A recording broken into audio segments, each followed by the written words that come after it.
그 밑에 보면 14절에 그런데 엘리사가 당신은 나와 상관이 없지만 여호사밧이 있기 때문에 당신을 지금 보는 거다라고 3장 14절에 얘기를 하고 15절에 검은고 탈자를 불러요. 검은고는 하프인데 이 헬라어로 번역할 때 단어가 달라졌지만 실제로는 뭐 다윗이 탔던 수금하고 같은 거다라고 생각하면 돼요. 다윗이 수금을 탄 이유가 뭐였었죠? 사울에게 사울에게 임하는 악한 영들을 쫓아내기 위해서 수금을 탔었어요. 여기 엘리사가 검은고 탈자를 불러오라고 얘기해요. 그래서 검은고를 타게 합니다. 그러면 뭔가 악한 영의 움직임이 여기 있다라고 하는 것을 나타내는 것이고 16절에 골짜기에 개천을 많이 팔아. 이제 이 검은고를 타니까 이제 성령만이 엘리사에게 임재해서 아버지의 말씀을 전해줘요. 골짜기에 개천을 많이 팔아. 17절에 보니까 아무것도 안 해도 물이 넘칠 거다. 그래 놓고 이제 아름다운 성읍을 다 칠 수 있을 거야. 3장 20절에 밑줄을 그어놔야 되는 건 아침이 됐다라는 것과 소제 드릴 때라는 말이 중요해요.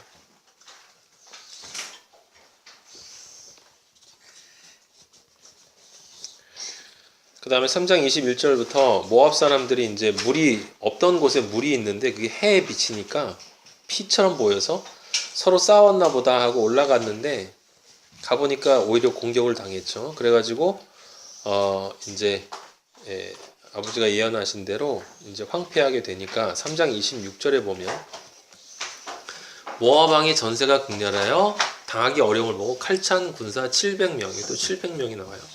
700명을 거느리고 돌파하여 에돔 왕에게 가고자 한다. 이에 자기 왕이 근데 가지 못하죠. 26절에. 그리고 3장 27절에 가장 어려운 말이 나옵니다. 자기 왕위를 이어 왕이 될 맏아들, 그 에돔 왕이 모압 왕이 자기 맏아들을 데려다가 성 위에서 번제를 드려요. 아들에게 칼을 대고 그 시체에 각을 떠서 태워버렸다는 얘기예요. 그럼 누군가에게 바쳤다는 얘기죠. 그 에돔 모압 이 사람들은 그모스라고 하는 신을 섬겼어요. 그모스. 그 암몬 쪽이 몰렉이라고 하는 신인 걸로 알고 있는데 몰렉과 그모스는 사실은 뭐 같은 신이라고 해도 상관이 없는데 거기 그 종교의 전통이 뭐냐면 몰렉이 그 자식을 죽여서 신에게 바치는 그런 제사가 있는 종교가 그거예요. 그리고 이 그모스 신은 전쟁의 신이라고 해서 그 전쟁에 이기도록 만들어주는 신이에요. 그 그모스 신을 섬기는데 그 신에게 여기 나와 있지 않지만 그 신에게 번제를 드린 거예요.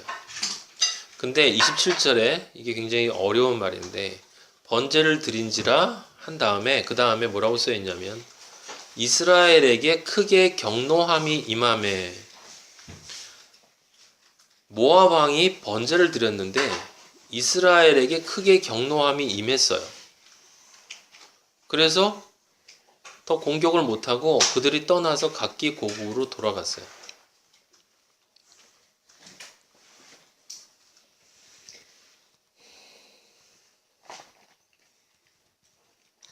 그러니까 증거입니다.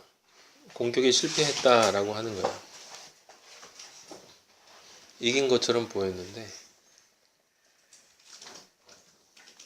그러면 이런 질문이 나오게 되는 거예요. 뭐냐면 아버지가 분명히 승리하게 해주시는 것 같은데 모압 왕이 번제를 드리니까 경노함이 임했어. 이스라엘에게. 그래서 각기 고국으로 돌아가 버렸어요. 그러면 이 경노함이 도대체 누구로부터 온 거냐? 그 전쟁의 신인 그모스가 도와준 거냐? 그건 말이 안 되는 소리죠. 생명이 없는 신이 어떻게 도와줄 수 있겠어요?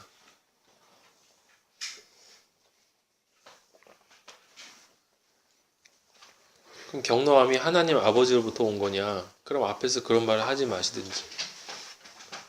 이게 누구한테 온 거냐? 또 임했는데 도대체 누구에게 임한 거냐라고 하는 것을 이제 알기 어려운 거예요. 그래서 해석이 또 중구난방으로 나옵니다. 아버지가 이해시켜 주시는 만큼 우리는 이해할 수밖에 없어요. 그건 사실입니다. 그래서 아버지가 이해시켜 주시는 것만큼만 제가 설명을 드릴 테니까 여러분들이 잘 정리를 해놓고 계세요.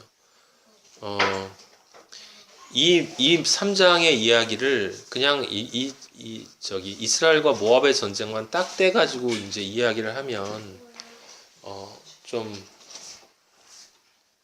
곤란한 이야기가 되죠. 그래서 제가 오늘 여러분들하고 2장부터 같이 읽은 거예요. 2장 이야기를 같이 다시 처음에 시작해드린 거예요. 거기 그 대머리라고 놀리는 4의 세상에 있는 둘의 인간들, 그리스도인으로 하여금 아버지의 집에 올라가지 못하도록 한다는 건 그리스도인의 삶을 살지 못하도록 방해한다는 뜻이죠.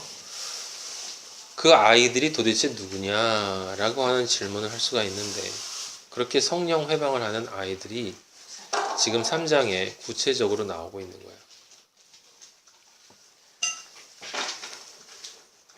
우리 첫 번째 이 사람을 봤어요. 누구냐면 여호람이었어요. 여호람은 바알의 상을 없애는 것을 통해 하나님을 따르는 것처럼 보이는데, 그러니까 일정 부분은 그리스도인 같은 모습을 가지고 있다라는 거예요.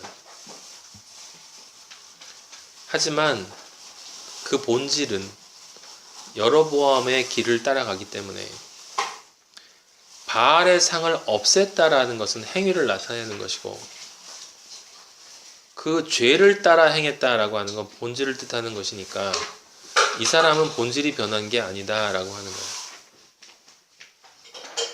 그래서 경건의 모양은 있지만 경건의 능력을 발휘할 수 없는 존재다라는 것이고, 그러면서도 자기는 마치 그리스도인인 것처럼 열둘의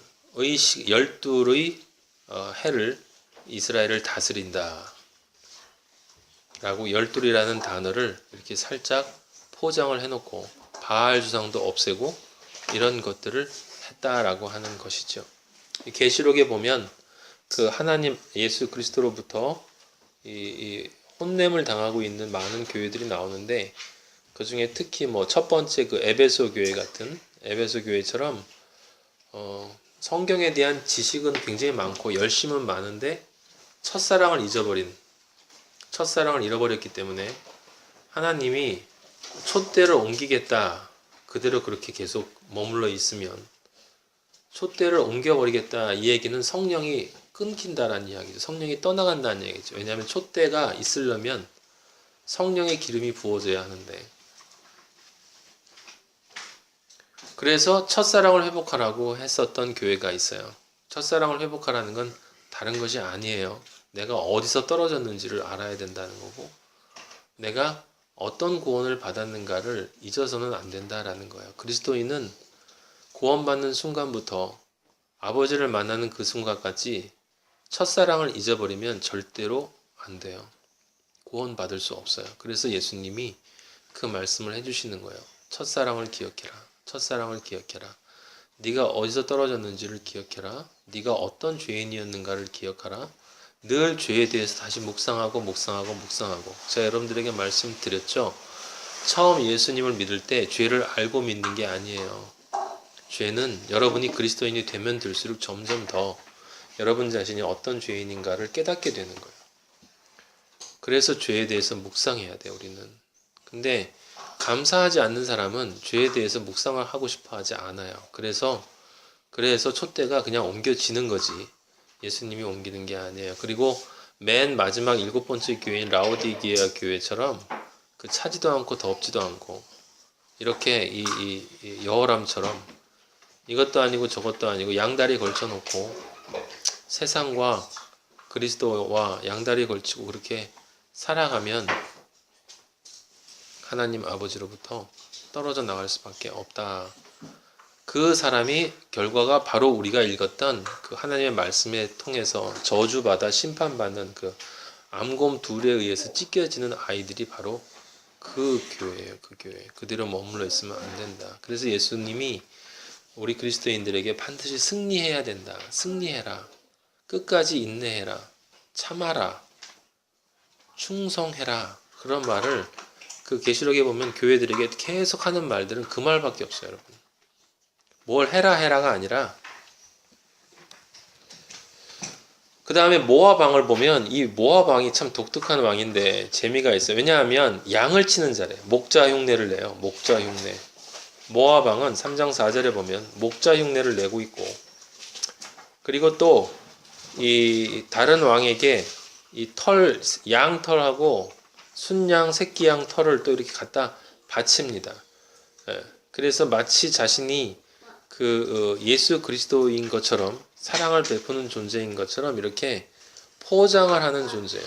이 메사는, 모압 왕 메사는 그렇게 하는 것을 어떻게 또 알 수 있냐면, 어떻게 또 표현되어 있냐면, 조금 전에 우리가 읽은 것처럼 전쟁에서 지게 되니까 뭐라고 써놨냐면, 칼찬 군사 700명을 거느리고, 칼찬 군사 700명, 마치 7에 100명, 하나님의 숫자로서 100명을 거느리고 마하나임을 거느리고 가는 것처럼 3장 26절에 표현이 되어 있고, 3장 27절에 보면 마다들을 데려와 성위에서 번제를 드리는 것을 통해서 하나님 아버지를 흉내내고 있는 걸 알 수 있어요. 예수 그리스도를 번제 드리는 것처럼 하나님을 흉내내요.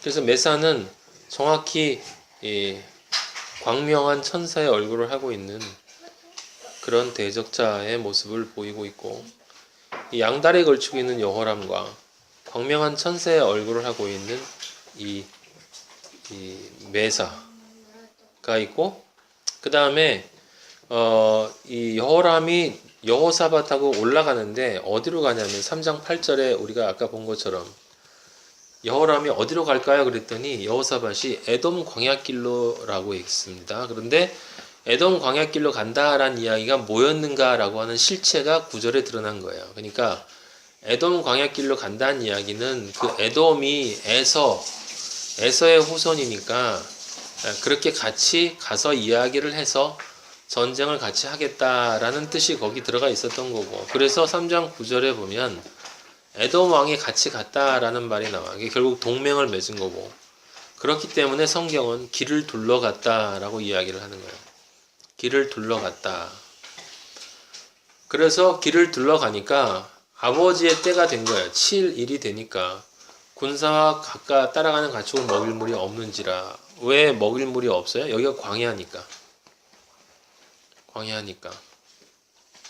그럼 광야는 이 세상을 나타내는 거 아닙니까? 물론 맞는 이야기지만 지금 여기 있는 3절 9절은 조금 구체적으로 알아야 되는데, 광야는 하나님의 말씀이 없는 곳, 지금 그리스도인이 어쩔 수 없이 가야 하는 하나님의 말씀이 없는 광야가 있고, 굳이 가지 않아도 되는데 그리스도인이 세상이 좋아서 괜히 광야로 따라가는 것이 있단 말이에요. 바로 그 광야가 이 광야야. 여호사밧이 에돔 왕과 동맹을 맺었어요. 그래서 아버지는 그 말씀을 하는 거지. 에돔하고 섞였다. 그 섞인 게 광야야. 에돔 광야길로 니다 라는 에돔 광야길로 간다는 뜻이 아니라 에돔과 섞이는 것이 곧 광야다. 왜? 에돔과 섞였다는 건 네 안에 하나님의 말씀이 없다는 뜻이거든. 분별을 잊어버렸다는데, 여호사밧이 지금 분별을 잃어버린 거야. 그래서 3장 7절에 보면 여호람이 같이 갈래요? 하니까 내가 올라갈게요. 나는 당신과 같고. 아버지는 지금 엘리사를 통해서 여호사밧과 여호람은 다르다. 정반의 관계에 있는 존재다라고 얘기하는데, 이 여호사밧은 나는 당신과 같고 내 백성이 당신 백성과 같고 내 말도 당신 말도 같다 라고 할 뿐만 아니라 길을 가는데 에돔과 섞여버려요. 그래서 그리스도인이 아직 성령의 사람이 온전히 되지 못하면 늘 세상과 타협을 해요. 근데 중요한 건 그 세상과 타협할 때 타협을 하는 그 목적이 상당히 겉으로 보면 되게 좋단 말이에요. 하나님의 일을 하는 것 같아. 왜냐하면 모압 왕이 이스라엘에게 지금 대적한 거거든. 그래서 하나님을 대적하는 세상의 공격, 이 세상에 대해서 우리가 함께 대적합시다 라고 하는 아주 좋은 명분을 가지고 하나님의 아들들이 이 세상과 섞여요. 그렇게 해서 새 왕이 만들어졌어.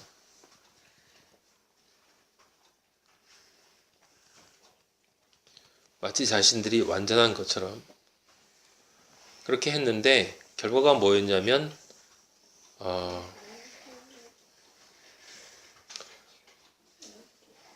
반드시 7일이 된다. 반드시 그렇게 되면 때가 오는데 그 때가 무슨 때냐면 가축을 먹일 물이 없는 때가 온다.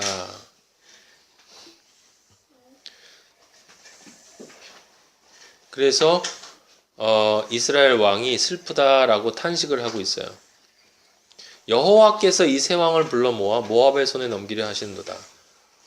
이 이스라엘 왕 여호람은 자신이 지금 어떤 존재인지를 모르고 자기가 하나님을 믿는 존재인 줄 안다니까.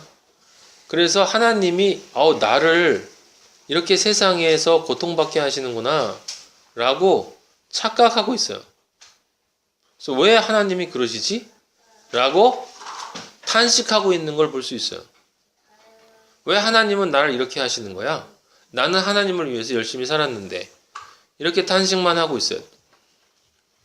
하지만 그리스도인은 여호사밧은 분명히 세상과 섞인 존재이긴 하지만 하나님의 아들로 섞여 있는 존재이기 때문에 하나님의 아들이 해야 할 일을 해요. 그건 뭐냐? 11절에 보면 여호와께 물을 만한 여호와의 선지자가 여기 없느냐?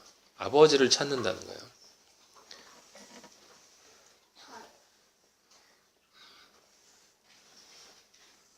그러니까 말씀이 없어지는 그 상황이 될 때 그리스도인은 간절히 아버지를 찾고 그리스도인인 척 한 사람은 아버지한테 불평불만하고 있다는 거죠.